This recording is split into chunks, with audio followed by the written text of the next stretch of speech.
This tutorial is going to talk about section 4.4, the Fundamental Theorem of Calculus.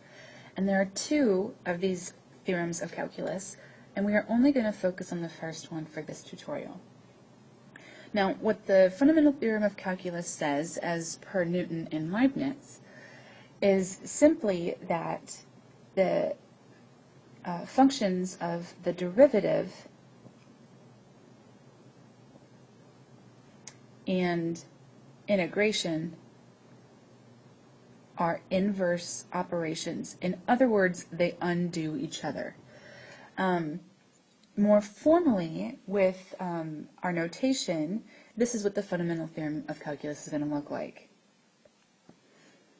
So there we have it. So this says the integral from a to b of some function is equal to capital F. Now, if you forgot what that stands for, it just means antiderivative.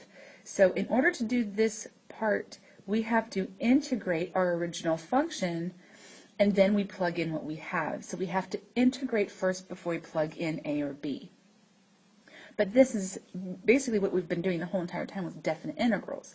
I take the value of b, and I plug it into the integral, and then I subtract capital F of a, or the antiderivative of a. That is all the Fundamental Theorem of Calculus says.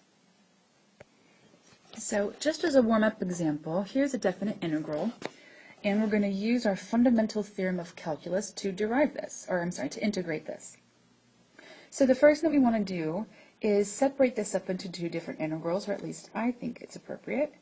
So 1 to 2 of x squared dx minus, from 1 to 2, 3 dx. Okay, so in order to integrate the first part, I add 1 to the exponent and then divide by that sum. And the second part, since this is quite literally 3x to the 0, I'm going to do 3x. And we are going to integrate that between 1 and 2. And if you are unsure if you have the correct antiderivatives, take the derivative of them and see if you get what you started with. Okay, so I'm going to just clean this up a little bit. This is going to become, let's see, x cubed over 3 minus 3x.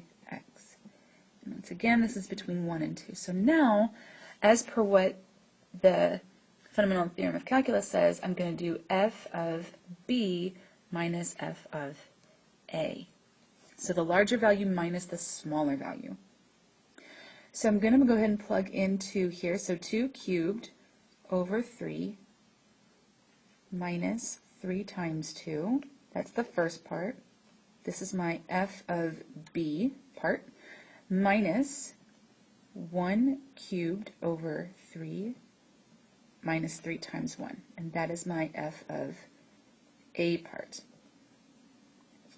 So when we clean this up, let's see, 2 cubed is 8, which is 8/3, and that means 8/3 minus 6.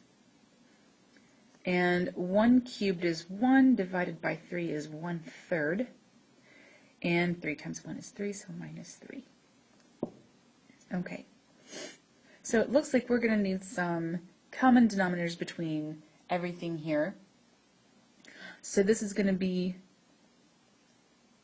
8/3 minus 18/3.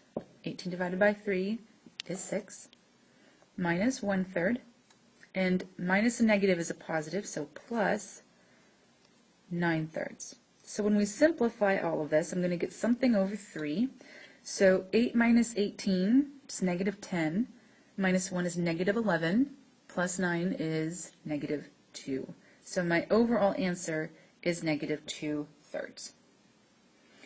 All right, so let's go ahead and see how to do this with an absolute value function.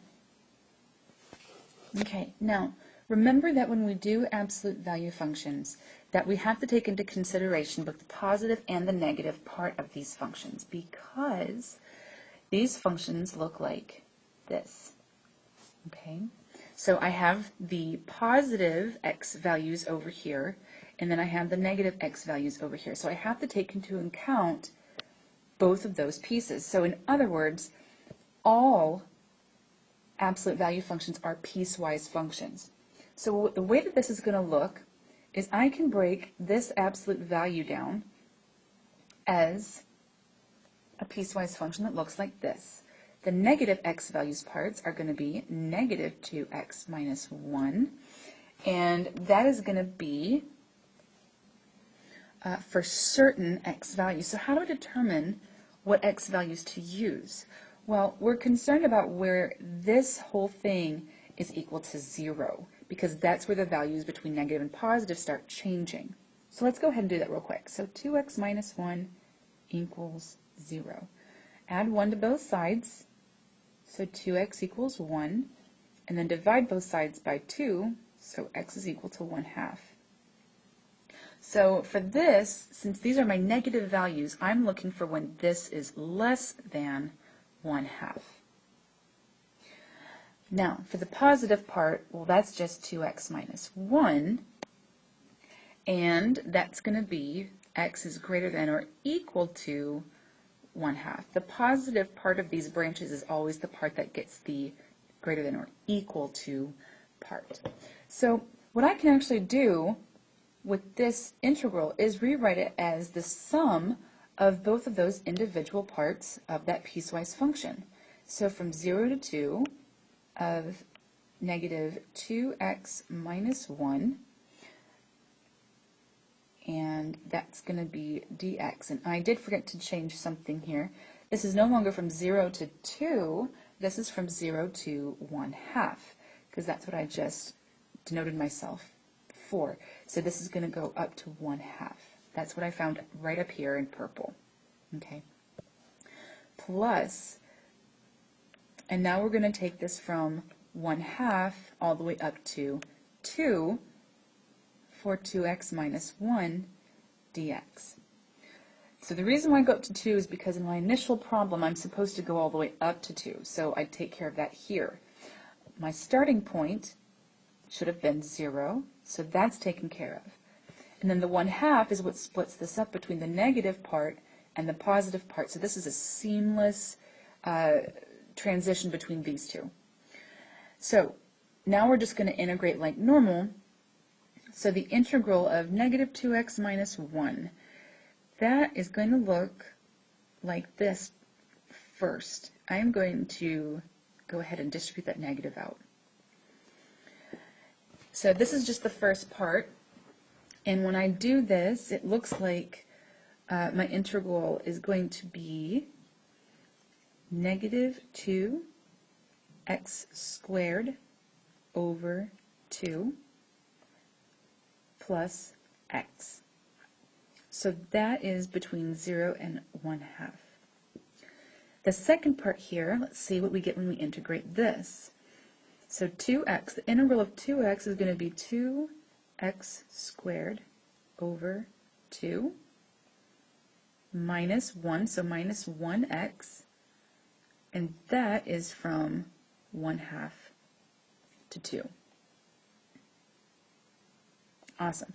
Okay, so now we are going to go ahead and compute all of this. We're going to plug in our values and we're going to see what we get.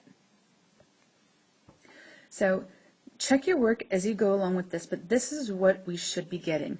So this part here takes care of the definite integral of this piece, and then this part here takes care of the integral of this piece. So check and see if you get those values, and then the correct answer in the end should be 5/2 or 2.5. And that concludes this tutorial.